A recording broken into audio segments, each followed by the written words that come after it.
Hello everybody. So today I want to talk about calculus and algebra. The topic today is about the break-even point. So now I want to show you how to answer. If you want to find about the break-even point, the cost function equals to the revenue function. And now we put this one equals to this one.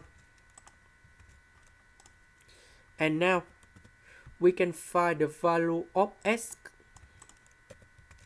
So I will put this one go to the right. And we have 20s.